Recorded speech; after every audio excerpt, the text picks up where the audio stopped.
Hi, I'm Tara Cross and welcome back to Creating Joy and Happy Easter. So today I decided to take some of the money that I earned from my new job at Missouri Star Quilt Company and purchase the Jazz 2. It is a baby lock sewing machine. So I'm going to be doing an unboxing this morning. So it's Easter Eve.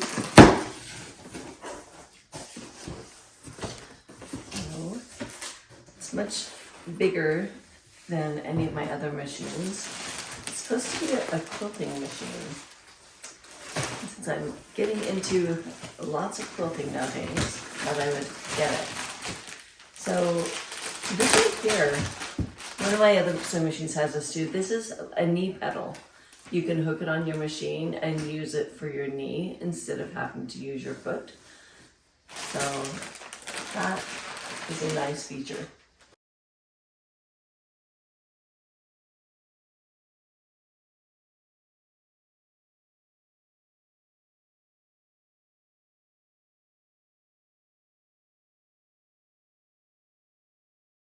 Okay, so here we can see this is the Jazz 2. It's much bigger than any of the other machines I've got. So the feature that I really liked is it has a 12-inch neck.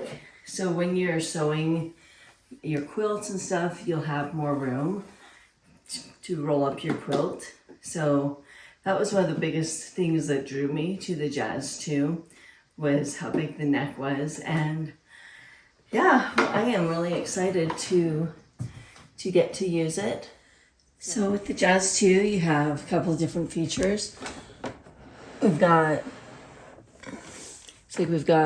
buttonhole, straight stitch, zigzag, and then we've got some other stitches over here that we can use for designs. So they do have, it looks like 27 different stitches to do designs. So that's good to know.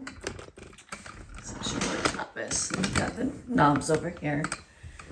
See, and then you just can rotate them back and forth for which one you want. So that's nice to know. This right here is the back stitch button. So the knob, so you can push it down when you need a back stitch. So I'll do some future videos of how it works and give you my review. So, hey, thanks for watching and happy Easter. I hope you have a wonderful, wonderful day. And I will see you next time on Creating Joy.